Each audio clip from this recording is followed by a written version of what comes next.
Yes. Thank you so much for choosing to be here. It's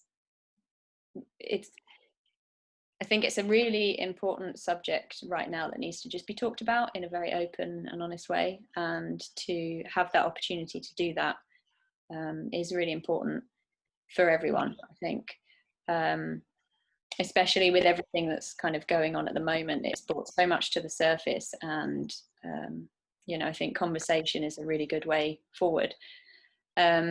So casting back to when you were both kind of younger, when you were growing up, obviously when you're young you have just this understanding that we're all kind of, we're all one, we're all the same. Do you remember what it was like for you both growing up? Whether you ever noticed, were there moments when you kind of felt, oh, are we different? And it's interesting, we both have very different perspectives on this, because not only is Josh male and I'm female, also Josh grew up in London. I was born in a predominantly white area, so it's very different. Do you want to go first? Well, one thing growing up, when we was younger, like saying, did we notice anything? Well, as a African Caribbean black kid growing up, your parents do talk to you and they do say that the world isn't going to look at you the same. Like you're not going to be treated the same, and you're going to have to work harder than everyone else. Even if you're as good as other people, you're not going to appear to be as good as them unless you're doing better than they're doing. So you kind of get that growing up, don't you? Well, I didn't have that conversation as a child. That was more when I was a teenager, not when I was younger. But again, I think it's very different, you being a boy and me being a girl. I think it's a different conversation. That's interesting, the difference between the two. But yeah, that's what and you learn, like, you have to make sure you're behaved all the time. Like, even if your friends are messing around, you can't mess around too much in class because you're going to get in more trouble than they were. That's kind of... Was that the experience that you had as well as growing up? Yeah, see, I didn't get that at all, but my dad's a teacher, and he's been a teacher for as long, he's retired now, but he was a teacher for his entire adult life, practically taught in every school in Northwest London, which is a predominantly black area. But what he noticed was, if there were two boys messing about in class, if one was a white English boy and one was a Afro-Caribbean boy, the white English boy would be, oh, he's just being funny, ha ha ha. If he's being disruptive or doing silly jokes, and think what the kids normally do, nothing too bad. But if the Caribbean boy did it, it was, he's being disruptive, he needs to be removed from class. There was always a different way that the teachers handled them. And my dad being Caribbean, he tried to treat everyone the same because that's how he believed it. But he noticed a lot of the white teachers would view them differently, even though behavior was the same. The punishments were different. And again, I think that's more towards boys, because I think boys are more prone to do that. Anyway, we've got a son and he's a lot more like, whereas I know my friends with girls, they're a bit more calm. So I think it is a different conversation. But I definitely did get that in secondary school. Like, me and one of my best friends, like, we was always like, just like boys, just joking around, messing around every now and then. And if we did get in trouble for something and we went to the head teachers, like, he was always looked at, my white friend, as like, oh, charming joker. Whereas for me, it was more like, oh, you're being bad and messing around. Just different. Do you remember as a youngster feeling, like, noticing that difference and how that made you feel? Yeah, I do remember noticing a difference, but because I guess, like, parents and family kind of prepare you for it, I guess it's like not really as bad as it would be as if they didn't prepare you, because you kind of already expect it. So it's bad. Obviously, it's still bad, but because you expect it, it's not as bad. It's not a shock. So I guess you kind of just accept it as that's the way it is. Therefore, take it as it comes. Whereas with me growing up, when I noticed my colour wasn't necessarily my colour, but it was just that my differences. So like little girls in the class would say, oh, why doesn't your ponytail swing? It was like one thing I always remember, because mine was a puffy ponytail and theirs was a long. I never actually thought about that. and it swung. So, and I remember being really young and putting pajama bottoms on my head just so I could swing them around, because the other girls had swingy hair. So that always stuck to me, and we were having a conversation the other day, and it's one of those things that you don't realize how it affects your mindset. But through my whole life, without me even realizing it, literally until the other day, I've been on a quest to have my hair straight and swingy. Because that's what I thought was normal and proper. You said until 4 years ago? Yeah, literally until 4 years ago, when I was like, actually, and I started to kind of experiment with different hair and different styles and different things. And it's only really recently that I've said, you know what, I'm just going to wear my hair out and curly, because that's how it is. That's my hair. But it took me my entire adult life to come to the conclusion that I can have curly hair because my hair is curly, if that makes sense. Yeah. And I think it's little things like that do affect you as a child, that you know, they're not, you know, horrible hate racism. It's just innocent children wondering why I'm different. But then I think that's a conversation that needs to be had at a young age. Is, you know, everyone is different. Your hair isn't better because it swings. Your hair isn't better because it's straight. It's just that we've all got different hair. Yeah. And I think that conversation, we don't have that with our children. And I think that's the type of conversations that need to be had, because I know a lot of Black women that grow up hating their hair. That's why a lot of Black women straighten their hair. They straighten it, they wear wigs, they wear weaves, because they want to look normal. Yeah. Rather than embracing their own Afro hair. So it's, for me, it's little things like that. Yeah, it's interesting, because what makes humans so amazing is the differences that we have. You know, we all come from different backgrounds, we all have different stories to tell, we all have different gifts to give, and to feel in any way, for anyone, that their differences are a negative thing in any way, I can see how that can hold you back and affect so many other elements of life, which is a shame, I think. It's a really definitely is. Have you had a conversation with your son? I can't remember how old he is. He just turned 8 last month. Yeah, he's had to deal with racism when he was in year 2. He's in year 3 now. Well, year 1. Was it year 1? Yeah. Yeah, he had to deal with racism in year 1. That's so young. Yeah. Wow. Yeah, one of his classmates told him he couldn't play because he was brown. Yeah. Okay, wow. And he's had, more recently, he's had his classmates ask him, why are your lips so big? Well, yeah, why are your lips so big? And yeah, different things like that. Just little things. Yeah. And again, it's not out of hate. It's not, you know, whenever someone says, oh, racism, you just think of someone hating someone, but it's not just about that. It's the little things. And to have to say to him, well, you know, to have that conversation with him about being brown, and we said, your lips aren't big, they're just the size of your lips, but European lips are smaller and ours are rounder. One's not better than the other, they're different. Just different. Yeah. And again, that's not the conversation that's being had with children. And they're his friends asking this. They're not being mean. They're his, you know, his best friends at school asking this. Well, it wasn't his friend that said you can't play with us. Oh, no, it wasn't that. But the lips thing, yeah, it was his friends. And it's just because maybe they don't have any other Black friends. I don't know. I think that it's because children are quite inquisitive anyway, aren't they? And so to see something that's different, I think it's kind of an instinctual thing in a child to ask, like, why is this that way and why is that way? I think saying about having the conversations with children when they're young to kind of help them to understand the differences that, you know, we have as humans, you know, are different, and to appreciate that, and to just understand that that's not right, wrong, good or bad. It's just those are the differences we have, and we should love those differences in each other, I think, as well. That must have been really hard to kind of have that conversation with such a young boy who's 8. Yeah, it is, because It's hurtful because you remember the comments to you, because I had, why are your lips so big as well? Like, it's like all these years later, and it's the same question.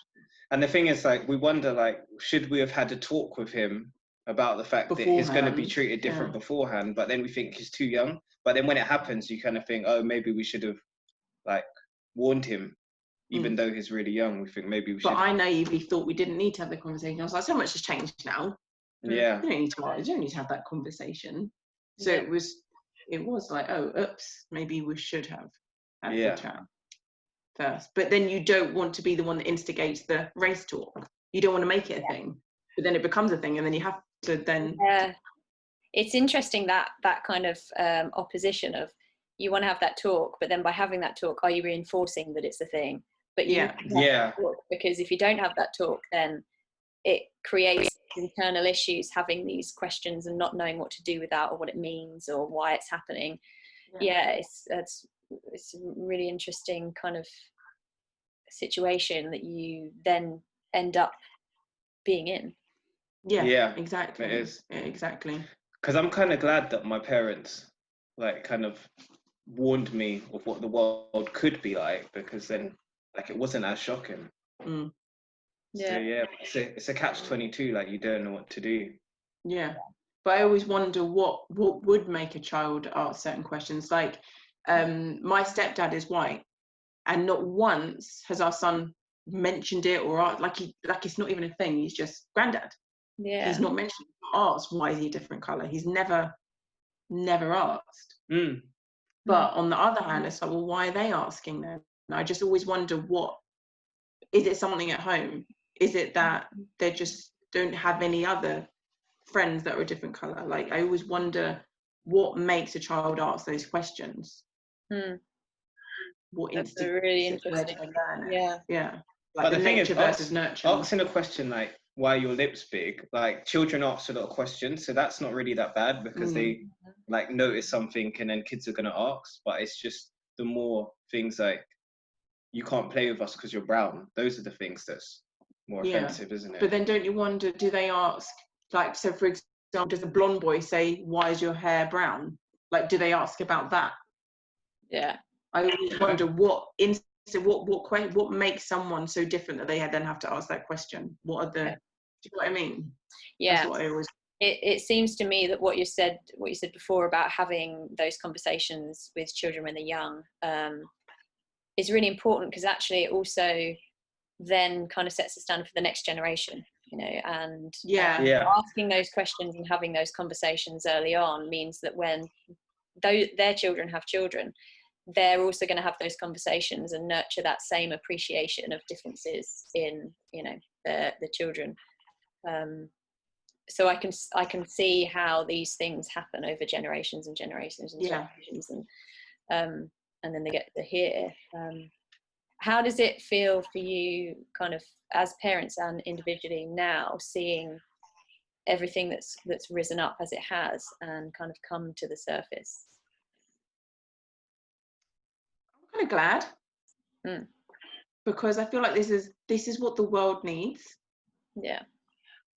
We need a shake up. It's awful how it happened and why it's happened, but it's not like it's new. So it's not like one thing happened and all of a sudden we're talking about it. It's kind of like the straw that broke the camel's back with George Floyd. Because there's been hundreds and thousands of people, innocent people, that have died because of police officers, especially in the United States. In America. This has been happening for years. It's just that the world didn't know about it, because it wasn't in the media. We've known about it, and we've been posting about it, and other people in our community have been posting about it for years. But even Facebook itself, like, block your post. So sometimes they delete your post and they delete certain things from going out. But now it's got to the point where it's so big they can't delete everyone's post. So the world is finding out about it. But George Floyd is definitely the straw that broke the camel's back, because it's been happening. It's been happening non-stop. I think that's what I found frustrating, is that because the Black community have known about it and been trying to tell people, but no one's been listening. It's kind of like, now you've got people saying, oh, one man died, and you think it's like, it's not one man. It's been going on years. You just don't know about it. So it's making sure people are aware and understand that it's not one man. It's 7 men, women, and children that have been unarmed and killed by the police in America and the UK. But it's been publicised. Yeah, I think it's important to realise that if it can be happening in one place, it's likely to be happening in another place. Exactly. I think the you know, with that incident with George Floyd, the thing with that was that it was so public that you can't not see it. And once you've seen that, it doesn't go away. You can't just block it out. You know, it's in you then. But as you say, it's kind of brought things to the surface at the moment, which seems to be happening. It seems to be the theme for this year. Everything's coming to the surface this year. But does it make you feel? What does it make you feel, in fact, about your son and kind of the future with him? Does it make you hopeful that things are coming to the surface and that things are being spoken about? Does it make you worried about the future for him? It's a mixture of all of what you said for me. I would say the same. It's a bit like, now we can have this conversation openly, and show him what's happening in the world right now. But on the other hand, it's more been the way that people have responded to it that's made me think I'd rather go live in the Caribbean right now, because then I wouldn't be having to have this conversation. And I find the last few weeks have been draining. I know you felt the same way. I felt like we've been defending this over, like, repeating the same things when it's, but all lives, but Lee Rigby, but it's like, but nothing. Can we just address this issue right now?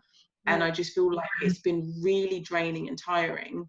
But like on the other side, it's been really good to see the people that have decided to use their platform and their privilege to talk about it. People like you, that you could have been like, I don't agree with it, but I'm not going to say anything, because a lot of people that have done that, kind of like, it's bad, but I'm not going to say a word. There have been other people that have gone, actually, we need to talk about this. And I think it's important for people to use the privilege that they have to share it with what works. So with us talking about it, it's like, of course they're going to say that they're black. But when you see a white person saying it, it's like, actually, maybe we should listen. And I think that's what's happening now that never used to happen before. That's what I would say. It is really good that a lot of white British people and white Americans are actually standing up and saying something. Because like Aisha said, if we say it, it's just like, they're saying this. But when someone else says it that they can relate to, it has a much bigger impact. It's that solidarity. But then at the same time, it is tiring. Like, we don't mind answering questions if people are asking genuine questions. Is cool. Like, that's not tiring. But what's tiring is when people are blatantly being ignorant and trying to defend the actions of the murdering police officer. Like saying but this and but that. Or but he was a criminal. It's like, well, whether he was or wasn't is irrelevant. No one deserves to lose their life like that. And why was he in that position? Because he was targeted. People have literally said, like, in posts and said, like, in conversations, that it's kind of okay that he was killed because he had some kind of criminal background. It's like, well, it's irrelevant, you know.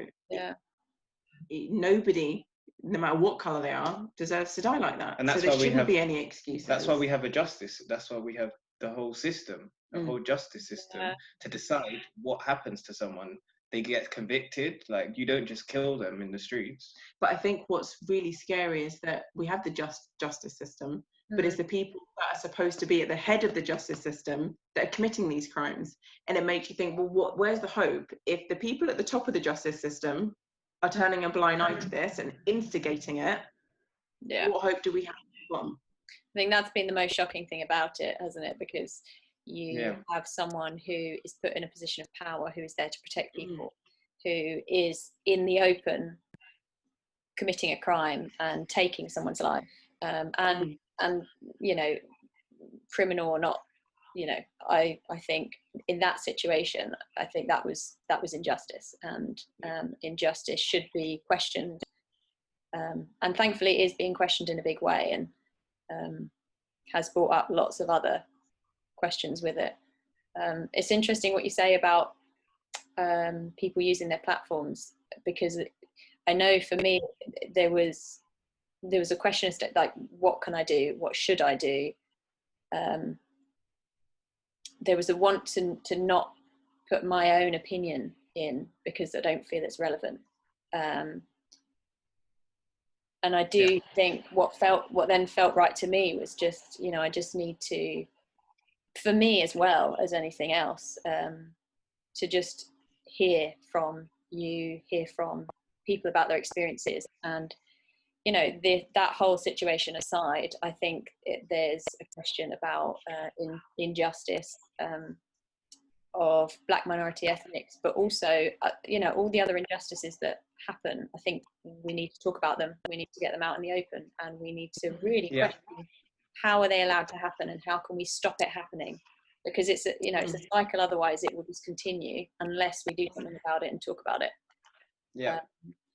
And the thing is, it's happening. Oh no, sorry. No, go ahead. I'll wait till you finish. No, honestly. I was just going to say it's happening all the time, because even I think it was yesterday or the day before, my friend has been protesting in London, like with the Black Lives Matter protest, peaceful protesting, and I think it was either coming back from a protest or going to one. He got stopped by the police because they said he looks like he's carrying a weapon, and he was acting evasive. And then they searched him, and he had a phone and his work iPad on them, and they said people don't normally carry around this many expensive items. And then they threw him in the back of a police van, but they had no reason to stop him. He wasn't doing anything, but they just decided to stop him. It's things like that happening, people being stopped and searched that shouldn't be stopped and searched. It's an issue of racial profiling, of who looks suspicious. And I know that Muslim men get exactly the same thing, because apparently they're all terrorists. So it's that racial profiling that happens. It's like, well, it's a normal, average, hard-working man who happens to be Muslim. Policeman sees him, and oh look, he's a terrorist. And that it's wrong. And we get the same thing. It's the making a judgment off the back of historical things, rather than making a judgment based on the situation you're in at that moment, and it's putting something over the top of that, which I think is, I mean, it's, you know, it's unfair at the best of times. What was you going to say? I was going to say, I saw a video. Someone's like, you know, the dash cams that they have in the car. Oh yeah. He got stopped by the police, and the policeman actually says, "I've stopped you because you're black, but I'm not racist." Wow. Like, and it's like, that literally makes no sense. You see a black guy driving a car, and you automatically want to stop them. Why? And the lady, so I think it's Sandra Bland. She died suspiciously in police custody about 3 years ago now. That was when the first Black Lives Matter. When it kind of all kicked off, but no one really publicised it.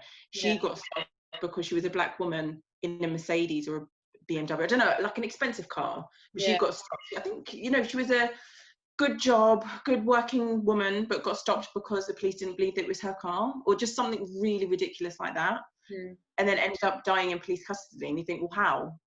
How has that happened? First of all, why was she stopped? And how has she suddenly miraculously died in police custody? These are really important questions to ask. And I think this has just brought all of that to the surface. We should have been asking questions about these things to begin with, collectively. There probably were people asking these questions, but we need, as a humanity, we need to really come together on these things and fight for the protection of people and for the rights of people. And going back to what you said about racial profiling, it's in my mind, as you were speaking about that, I cast my mind back to being younger, you know, being a teenager, being, you know, I'm still probably a young adult, but being a young adult, and the way I have reacted sometimes in scenarios. You know, you walk down the road and there's a black guy, you know, in a tracksuit, and your mind immediately goes to a certain place based on, I guess, how you've been brought up, if you've been exposed to different sorts of people. And it's kind of hard sometimes when you think of these things as like a white, as a just a white person, to think that I have also been conditioned in a way that I have reacted in that way and put prejudice on someone. And I think that's also sometimes quite a hard thing to accept and to be honest about. But I think we all have to be really honest about these things. It's really good that you're being honest and like recognize that. And I would say part of the reason why that happens, like why people do think like that, is because of the media. The media likes to portray African Caribbean people as people that walk around in tracksuits and they're gonna rob you, or they're gonna stab you, or they're in a gang.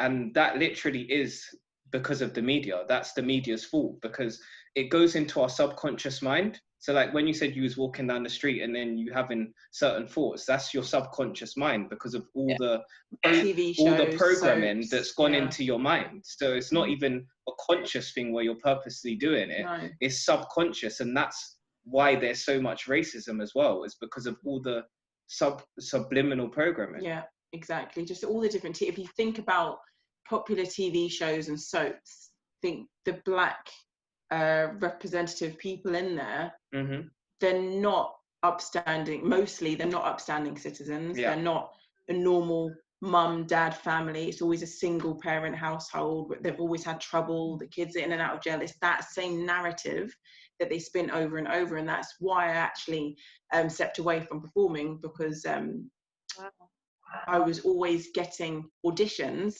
for the same role. Young single mother living on an estate. Or when I looked younger, was the girl that's in trouble. It was always the same thing. I wasn't getting auditions for lawyers or doctors or dentists or the mother in a happy family. It was always the same roles coming up, and I was sick and tired of representing that, because I'm like, well, that doesn't represent reality. That's just what their narrative is. And that's why you got involved with Arbonne and wanted to be an entrepreneur, because you wanted to have the money so you could be in the roles that you want to be in, rather than to create my own work. But it's really expensive to have your own film company. So it's still a goal that I've got in the future, but I want to be able to represent positive minorities.